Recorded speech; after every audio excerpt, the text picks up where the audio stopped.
Good evening. I'd like to call to order this meeting of the Urbana City Council for Monday, May 11th, 2020. Will the clerk please call the roll? Council members Brown, Here. Colebrook, Here. Hersey, Here. Jacobson, Here. Miller, He's muted. Roberts, Here. Wu, Here. Mayor Marlin, Here. Miller is here. Councilman Miller. He's back. Okay. Next is approval of minutes from the previous meeting of April 27th. Is there a motion to approve? I'll move approval of the minutes. A second. Moved by Mary Alice, seconded by Sharice. Any additions, any corrections to the minutes? All those in favor, please say aye. Aye. Aye. All those opposed, same sign. That motion passes. Next item on the agenda are public input and presentations. Before we take public input, I wanted to make a statement to address some of the concerns that have been raised over the past few weeks. Following public input, there will be two presentations on our update on the financial impact of COVID-19, as well as an update on the business outreach and comp plan activities that have been taking place so far. And after that, there will be a proclamation on National Historic Preservation Month. So this is a memo to the Urbana City Council, and I will be providing a copy of this after the meeting. I just didn't finish it in time to get it out before. The interaction between Ms. Alea Lewis and Urbana police officers has raised questions and concerns in the community. A portion of the incident was recorded and posted to Facebook by a member of the public. This took place on April 10th, 2020. To date, I wanted to go over the following steps which have been taken to address concerns, and as appropriate, these first steps are internal. Number one, the UPD investigation into the shooting incident has been completed. Number two, Urbana Police Chief Brian Serafin, Lieutenant Jason Norton, and City Administrator Carol Mitten briefed City Council members during the week of April 20th on the incident. The UPD Use of Force Review Board report was provided to the Urbana City Council on April 27th. It had concluded that officer actions were within departmental policy and procedure. State's Attorney Office also provided an opinion that the officer's actions complied with state law. Urbana Police Chief Brian Serafin and Lieutenant Jason Norton presented an overview of the incident to the Urbana City Council on April 27th, 2020. Included in the presentation was body camera, dash cam video from the incident. The video footage was cleared for release by the Champaign County State's Attorney's Office, and the State's Attorney also participated in the presentation on April 27th and answered questions from the City Council. Over the past few weeks, elected officials have received many emails and messages. I've read every message received on this topic. I've met with leadership of the Urbana Police Department and city administration several times, and have spoken on the phone with a number of community leaders. On Friday, May 8th, 2020, I convened a Zoom meeting of the following people: Ms. Minnie Pearson, President, the Champaign County NAACP; Chief Robert Moore, retired, United States Marshal and Chair of the Criminal Justice Committee of the Illinois NAACP State Conference; Ms. Carol Spindell, President of the Champaign County ACLU; Reverend Florence Kaplow, Unitarian Universalist Church Urbana; Mr. Tracy Parsons, City of Champaign Community Relations Manager and Compliance Officer, and he was representing also the Champaign County Community Coalition. And from the City of Urbana, attending were Ms. Vasilia Clark, Human Relations Officer, Urbana Police Chief Brian Serafin, and Urbana Police Lieutenant Joel Sanders, and myself. We had a frank, dialogue centering on what happened on April 10th and identifying steps that we could take to increase trust, improve relationships and communication between law enforcement officials, the city, and people we serve. The group identified 3 areas as a top priority to focus on next. So I wanted to describe what the next steps will be. The first area of focus was charges against Aaliyah Lewis. Ms. Lewis is currently charged with 3 counts of aggravated battery against a police officer and 1 count of felony resisting arrest. I want to make sure the public understands that any decisions on the actual charges that are pursued in the case lie with the Champaign County State's Attorney's Office. The city does not have the power or the authority to drop charges in this case. However, we do have the ability to advocate for certain outcomes. And I am going to be advocating that, and I believe that Ms. Lewis should be offered resources and services such as that available through the drug court option at the county level. And I'm going to advocate for this and other options. The state's attorney has also publicly supported these alternatives as an option for Ms. Lewis. And she stated as much in the April 27th City Council meeting. So I urge Ms. Lewis and her attorney to consider pursuing these alternatives in order to get help and support. Secondly, it was a top priority for an independent review of the incident to take place. And it always helps to have a set of fresh eyes and objective look at an incident that has raised so many concerns. So the city of Urbana will pursue an independent third-party review of the incident from the time that the police responded to a witness's call for service for shots fired to the time that UPD transferred custody of 2 people to the Champaign County Sheriff's Department. I want to remind the public the city has no authority to review any events that subsequently occurred in the Champaign County Jail. And I also don't want any of us to lose sight of the fact of how this incident began. Urbana police responded to a resident's 911 call to report a shooting. A bullet went over the heads of bystanders and through the window of a 1st floor apartment, which was occupied at the time. Thankfully, no one was hurt in the shooting. The 911 caller reported seeing a man with a gun outside an apartment building on Colorado Avenue and also reported that a woman was with him. Ultimately, 2 people were taken into custody. One of them was armed and was arrested without incident. The other individual resisted arrest. 2 other people were questioned and released at the scene related to this. The third area that we are focusing on are the 10 shared principles that were developed by the Illinois NAACP State Conference and the Illinois Association of Chiefs of Police a few years ago, well, a couple of years ago, I guess. The city of Urbana will work with the state and county NAACP, the Champaign County Community Coalition, members of the public to host a public workshop. In this workshop, we'll explore the 10 shared principles to use as a guide to the relationship between law enforcement and the people they serve in the city of Urbana, with the goal of bringing these principles to the Urbana City Council for affirmation. And additionally, I wanted to let the public know that the City of Urbana Community Outreach Coordinator position was recently vacated. The position description is being updated and will be posted. This is a full-time civil service position reporting to the Human Relations Officer in the Department of Human Resources and Finance. The position serves as a liaison between the city and the community with an emphasis on fostering productive police-community relationships, public education, and youth involvement. It's a very important position and we will work to fill it as soon as possible. And again, I'd like to say thank you to the community members. I appreciate the guidance and input we've received over the past few weeks. As always, in the city of Urbana, we will base our decisions on facts and we will protect the rights and recognize the responsibilities of all involved. Thank you. Okay, we'll move on to public input. Charlie, would you like to read the emails received? Yes, I have 11 of them. Can you hear me okay? Yes.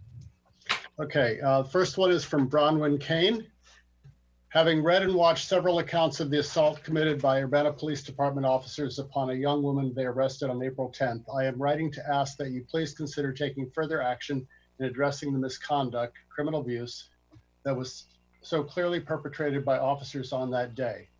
I worked as a legal assistant for several years. I am not unfamiliar with police procedure during arrests. I have never seen something as disturbing locally as the footage shown here. The only thing I could possibly compare it to would be reading the transcripts from Kawani Carrington's last moments with CPD. And I assure you that it feels like a miracle that things did not end in the same way for this young person, that they did not, not be considered a victory. The trauma she clearly suffered will be with her for the rest of her life. I want to say, make this right. I feel that there is almost zero likelihood, sadly, in this being the approach taken. At the very least, could we not make it worse? Could we not make it worse? The charges against her should be dropped. I know this isn't your wheelhouse, but it is something you could advocate for. This would be a step toward doing the right thing. I'm attaching 2 more sophisticated pleas or accounts for your review, and those refer to the IMC article, recent article, and the News Gazette opinion by Minnie Pearson. Next is a letter from Kate McDowell. This one's a little long. Dear Mayor Marlin, Police Chief Brian Serafin, I'm writing because I'm concerned about the recent incident in which a citizen was arrested by the police in Urbana.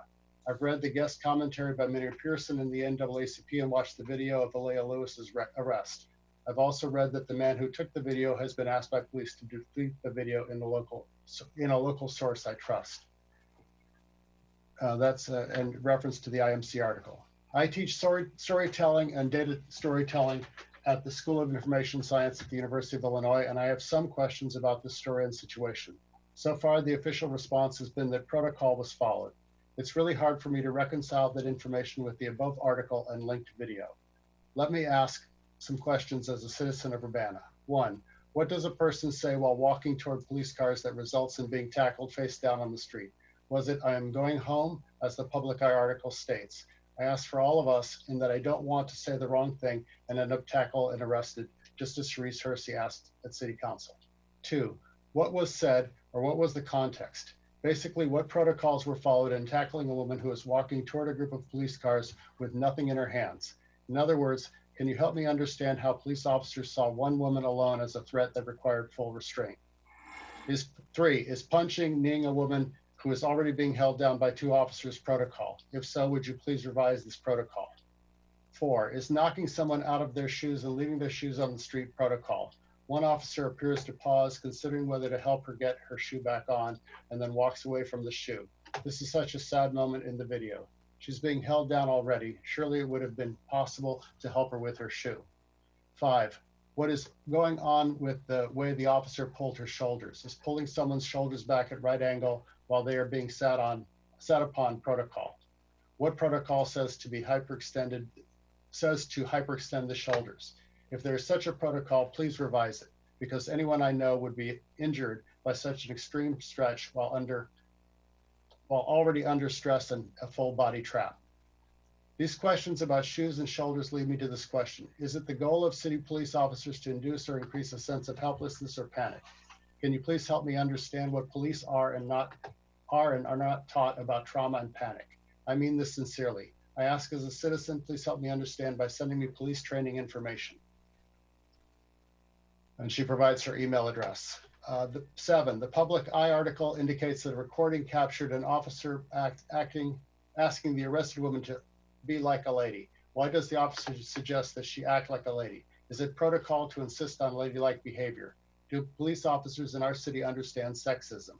I apologize if this sounds judgmental. I really mean it as a deep concern, because this is tremendously concerning for women, for folks who do not conform to binary gender roles, for anyone whose gender is different or unusual, and even for police officers who may be acting from stereotype or ignorance. 8, would you please ask the police officers when arresting one person with 4 or more police officers, or less if safe, to help people get their shoes back on before putting them in a car? If I had been treated like this, I'd be afraid that I was about to be killed in broad daylight. Of course, I like to hope that I wouldn't kick a police car, but honestly, I might if I were tackled and punched and made to be barefoot with what appears to be literally zero concern for my life. When I watch this video, all I can think is that I would assume that the police believe my life was trash and I would be preparing to die. Please show people that their lives matter. Give them their shoes. Please help me and all the citizens of Urbana understand exactly what makes this okay, or go back and fix it and make it right. However, if protocols include the punching of a person held face down in the street is okay, then please revise police protocols to be more aligned with what exactly is needed to de-escalate a situation. You may have hard work ahead. I'm copying Vasilia Clark as well, and ask that this letter be shared with the Civilian Police Review Board.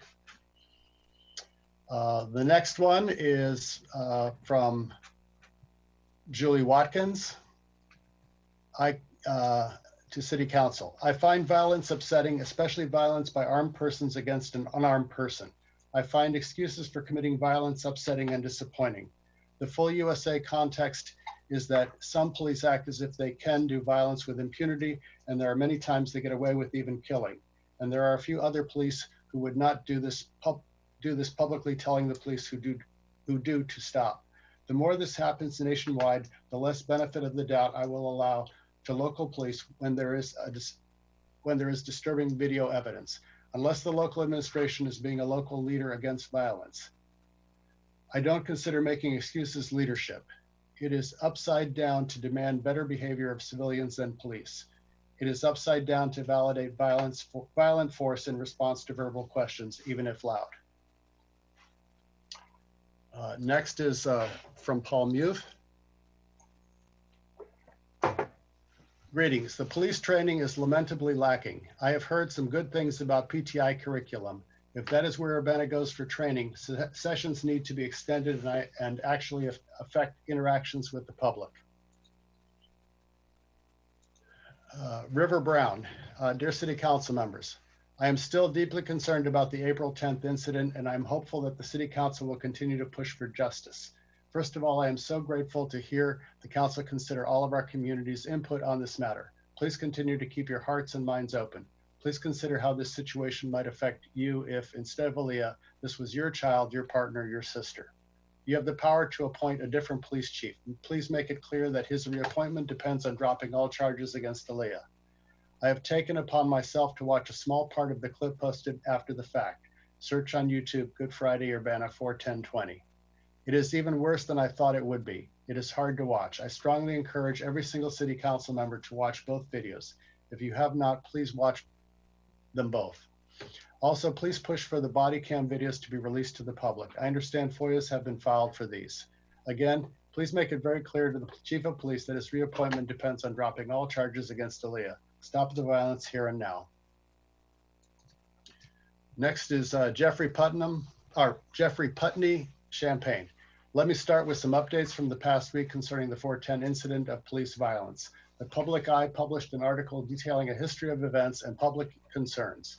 Minnie Pearson, the president of Champaign County NAACP, wrote a guest column in the News Gazette calling for further investigation. I would encourage everyone to read these. I've also heard that from fellow community members that the Urbana police went to the home of the person who recorded the 410 incident of police violence and asked or suggested he remove the video from Facebook. Using officers to attempt to remove evidence of police violence from the public record is reprehensible. Police intervention always implies the threat of state violence. I would ask that you demand this claim be investigated and those responsible be held accountable. I've also learned that a FOIA request asking for all of the body cam footage from the incident have been denied. So far, we have only seen the selected minutes of the video that the police deemed acceptable to share. We know that it is the moments before and after an incident that can help tell the broader story. So I'm asking for help from the council to ensure all the footage is released. I appreciate that council members are sharing the public's concern and showing interest in taking action around this matter. And I'm glad to hear that things like independent investigations are being discussed. But I fear that in the end, an investigation may only serve to legally protect the city. What I'm asking for is leadership and action that helps support and protect the community member who was assaulted by police. The city still has plans for further state violence enacted through felony prosecution and prison time. We all must find ways to put a stop to this. I'm asking that council members do what they can to ensure the charges are dropped. And finally, I just want to mention that the city council is responsible for approving the appointment of the police chief. I would ask that you make it clear to him that his reappointment depends on how he handles this case. Thank you again for your time.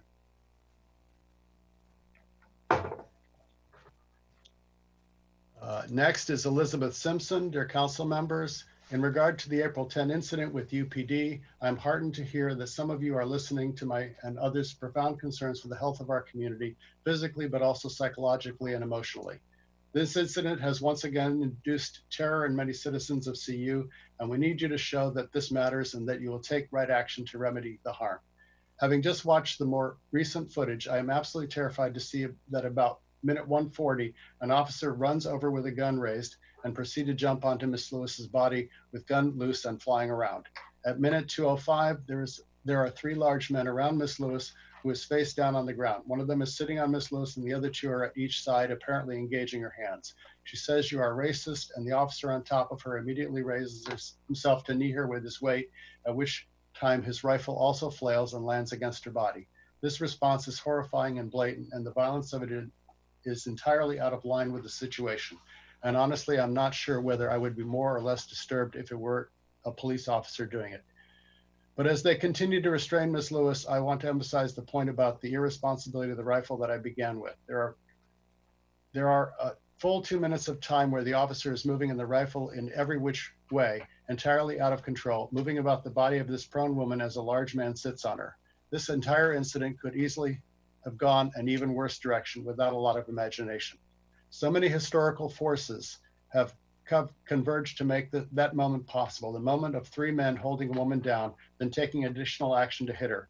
The moment of 3 white men holding a black woman down and then taking additional action to hit her. You now have the opportunity to change that history. So as we sit on the precipice of a future you have a hand in shaping, I would like to ask you to take a moment of gratitude right now that we are not writing to you about yet another accidental death of an unarmed citizen at the hands of police. And I invite you to remember that there are no accidents when harm can be anticipated and prevented. And then I ask you, what are you going to do to repair this harm? What are you going to do to make sure this doesn't happen again? Second question will take a while to implement, but the first is simple. Insist that the charges against her be dropped and make it clear to the chief that his appointment depends on it. Thank you for your commitment to doing not what is easy, but what is right. Next is Ron Kester. At last week's committee of the whole meeting, several council members registered surprise about the continued outpouring of community concern and anger about the assault against Aaliyah Lewis by Urbana Police. Other council members called for dialogue, not demands, from the public, as through the actions by the city in the preceding months were not all but designed to prevent dialogue and forestall independent critical inquiry. More to the point, why does it require concerned citizens doing our own investigating and fundraising, sharing evidence and expressing outrage in 3 minutes or less week after week for the city to acknowledge that it has a civil rights emergency on its hands? And once acknowledged, what's the city's plan for proceeding in a way that dignifies the gravity of the situation and the need for redress? I support the following, and I hope you do too. Charges should be dropped against Ms. Lewis. An apology should be issued to Ms. Lewis by the city of Urbana. An independent investigation of the incident should be conducted. Just as important as these recommendations, the city of Urbana needs to develop a plan to respond to civil rights emergencies in the future. A civil rights emergency response would not defer to arguments about guilt and punishment. It would proceed with an awareness that personal harm has been done, public safety has been compromised, and the community must come together to discuss solutions. As a community, we have inherited a history of racist violence and injustice. And though we didn't create these conditions, we are morally bound to respond to them when they appear. Many thanks.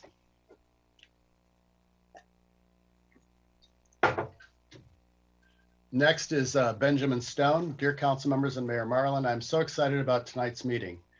I'm really looking forward to hearing about how the charges against Aaliyah Lewis are being dropped. How great it will be to hear that announced. And when you tell us that the officers involved have been suspended, absolutely the right choice, and I'm so glad that you're finally taking that step.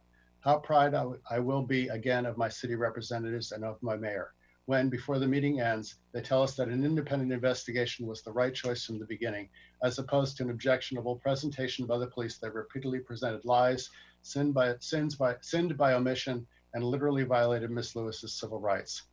That is this meeting tonight, right? I sure do hope you don't put off doing the right thing for yet another week, and another, and another. Make it tonight, friends. Next is Jane McClintock. For everyone's information, I have published what I hope is an impartial summary of events related to Good Friday beating of a young woman by Urbana police. It has links to various pieces of information and publications you might find helpful as you attempt to better understand the arrest and community response to it. I hope this will help community and council to have access to the relevant facts. It can be found at publiciucimc.org. I would like to express my continued encouragement for the council, mayor, and Urbana Police Department to apologize to the victim and do whatever is within their power to have all charges against her dropped. I also want to comment about the larger issue. We know she is not the only victim. The Urbana Police Department expressed on the 27th that what happened on the 10th is acceptable behavior. Public comment has been overwhelming and staunchly opposed to this view. We can no longer ignore the fact that the police department's idea of acceptable use of force is not in accordance with the community it serves. I would like to offer a few easy, actionable steps the city can take to begin to remedy this issue. I'm sure that as we continue this dialogue, we will be able, as a community, to come up with many more. 1, City Council and the Civilian Police Review Board should review every use of force by the Urbana Police Department as a measure of transparency and accountability. 2, brandishing a weapon should be considered a use of force in Urbana, as it is in Champaign. 3, city staff should compile and publish a statistical report to help the council, community, and police department understand the demographics and neighborhoods most affected by police use of force in the last 5 years. We should continue to monitor and regularly review these statistics going forward if we are not already doing so. 4, pursuant to calls for dialogue and collaboration, City of Urbana should collaborate with community organizations to host a forum on police brutality and use of force. 5, the Urbana Police Department should adopt the Illinois Chiefs of Police and NAACP's 10 shared principles. 6, the Civilian Police Review Board should be given power to review police conduct when concerns are expressed without the need for onerous forms, affidavits, and notary publics. 7, the City Council should appoint a chief of police who will support the community's desire to combat racist violence in our city. These are just a few ideas of action we can take now. I am confident that as we come together as a community, united against bigotry and violence, we can do much more. As undoubtedly you are aware, Urbana is not alone in this. There have been horrific stories from around the country of racist violence in the last weeks. Let's stand out in our ability to respond productively to the prejudice and bigotry in our community. In doing so, I'm confident we will better serve ourselves, our neighbors, and our police officers. Next is Bishop King James and Reverend Dr. Evelyn Underwood, who state they're continually concerned about the Dr. Ellis subdivision sewer problem. And the last one I have is from Tanya Josek. I am writing to request that the city stop defending police actions, especially ones of violence. In reference to the incident on April 10th, I strongly encourage the city to drop all charges against victims of police brutality. The police were called to the scene to help this woman, and instead of helping her, she was beaten, jailed, and now faces unjust criminal charges. We are told the police are supposed to be there to help us when in need, but this incident, among more, proved this false. The police had no reason to engage this woman as the situation was already under control.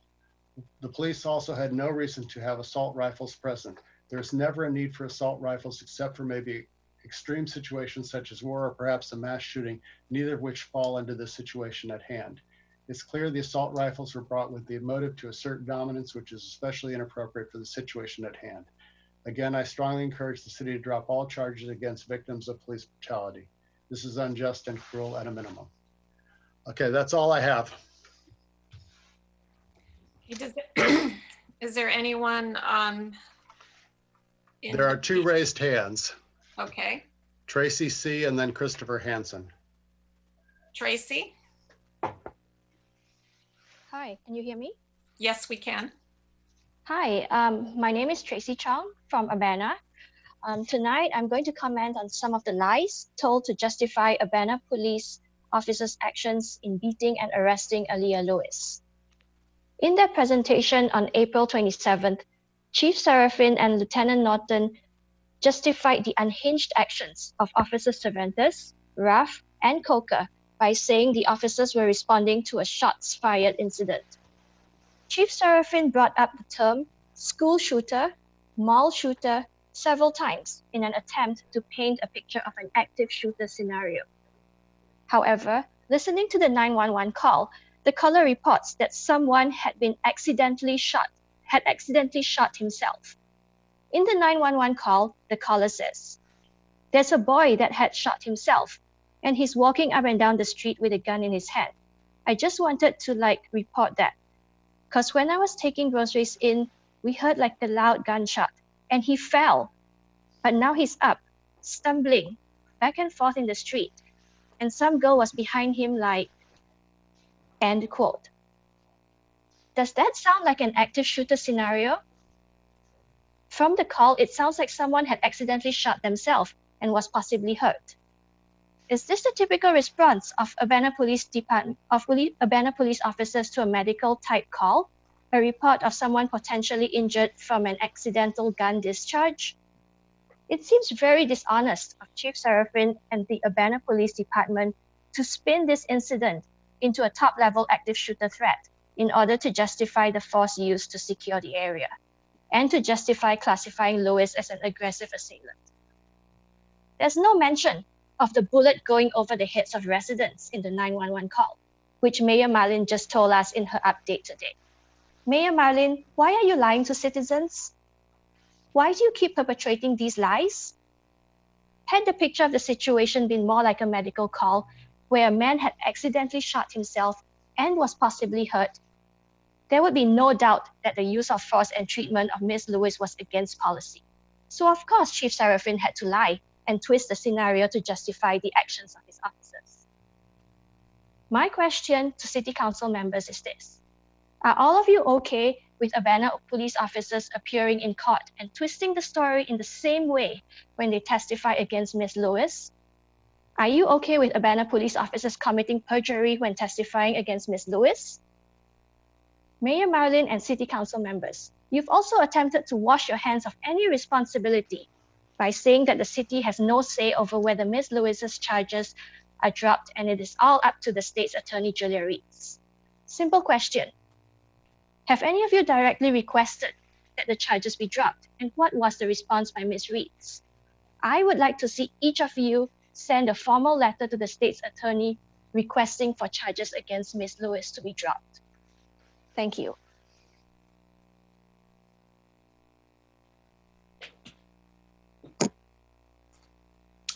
Christopher Hansen? Hi, can you hear me okay? Yes. All right. Hi, I'm Christopher Hansen. I live in Urbana. I have been participating and engaging with the Urbana Civilian Police Review Board for the past year or so. I've submitted police complaints, and I issued the third ever complaint appeal in the 10-year history of the CPRB. And it is painfully obvious to me that the process does not work for citizens. I've expressed this numerous times at public input during CPRB meetings and through numerous emails to the CPRB members. The police complaint process is broken by design, and unscrupulous staff have been acting to block citizen access to the complaint process. And I'm speaking specifically about Todd Brent, Preston James, and Vasilia Clark. The CPRB has not been receiving copies of complaints and has not issued an annual report for 5 years. It's quite clear to me that the CPRB board members have not read their own ordinance and don't understand their own directive. I watched Chief Serafin's presentation on the Alea Lewis arrest, and the way Serafin tried to spin this is exactly how they handle every complaint. These people are professional spin masters, and this is how they approach complaints from citizens. There was no reason to classify this as an active shooter scenario. This was what sounded like a medical call from somebody who accidentally shot themselves, and there was never any indication that anyone was threatening anyone with a gun. Guns are, whether you like it or not, legal. And it turns out after the fact that he was carrying it illegally, but the point is he wasn't threatening anyone, and there was no reason to think that there was an active shooter situation. I also wanted to alert the council and the public that Chief Serafin has creatively denied at least 5 or 6 police complaints in the past year alone, and I expect there have probably been a lot more denials. So these complaints are never actually reaching the CPRB because they're being stuffed by the police department before they can ever get there. I'd also like to make it known that in 2018, I publicly complained about both of the sergeants who were involved in the Lewis arrest. I'm talking about Michael P. Cervantes and James Corey Coker. Those complaints were from 2 separate incidents, and both were in regards to the officer's conduct while arresting young Black individuals. And one of those arrests was violent and resulted in the arrestee being injured. That boy was probably around 12 years old. These complaints landed on the desk of Mayor Marlin, and Marlin basically blew me off. So the city has been warned about these particular officers in the past and their tendency toward violent escalation, but the city never actually wants to deal with employee misconduct. And this is exactly the attitude that we heard from Sharice Hersey at last week's meeting when she very ignorantly blamed the victim for everything. And last, I want to understand more clearly from Mayor Marlin, what is this big meeting that you described? Was this recorded so that the public could review the meeting? And did you follow Open Meetings Act laws when this meeting took place? Thank you.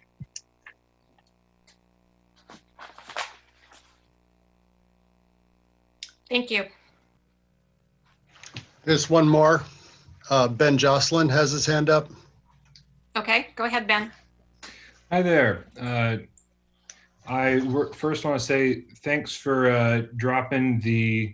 asking for things or alternatives to Elias's being charged with criminal charges. I, like Tracy, would like you to see taking it a step farther and asking for the charges to be formally dropped, and asking this and saying that the city, which is the person who the police officers who worked for the city when they had the charges, are against police officers, say it's our police officers and we'd like you to drop the charges. We think they're inappropriate.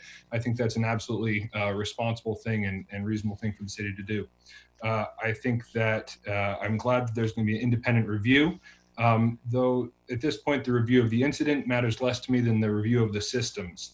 I would love to see justice come for Aaliyah, but I also want to see justice come for all of the people who we continue to know. We arrest way too many people of color, specifically Black people in Urbana. The numbers are very clear from our jail and the video footage we now have. Plus, Christopher Hansen's testimony proves that this is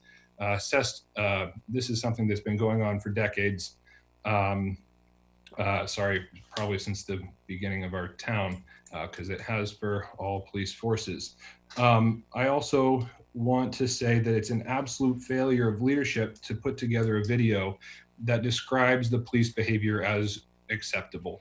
To have police violence so clearly shown, to have so much citizen outreach say this is not okay, and to put together a video that says our police did exactly what they're expected to do is exactly the problem that we are facing. The problem is not that those officers didn't follow expectations. The problem is that our expectations are racist, abusive police behavior, and that cannot stand. It is now on is a burden placed on the city to say we demand something better and to put in place measures that make sure our police treat everybody in a way that they deserve to be treated. It is totally unacceptable that police officers showed up at the house of the person who videotaped this and asked for that footage to be removed and taken off of Facebook. That's beyond reprehensible and should be investigated. I think that broadly this falls into three categories. First, there's the pattern that we know from the facts beforehand. Then there's the incident. Now there's the response. And that response should not be to a single event in a single investigation. It should be to the pattern that we know exists and that this proves the case of. I do think it's very important that we see justice for Aaliyah Lewis. I think you should consider even paying for her legal defense, because frankly, you could be sued and you should be for it. But please also set a goal of having a non-racist police force. And I think the metric you should use is you should have regular reporting of the racial disparities of the police arrests and charges. And you should have a goal of our city having different racial representation from the population of the number of arrests should match the percentage of the racial demographics of the city. And that is what I would like to see happen, as well as absolute transparency about what's happening, and to decrease the violence perpetrated and the lives ruined that are disproportionately affected by our police force at this time. Thank you very much. Thank you. Does anyone else wish to address the Urbana City Council? Okay,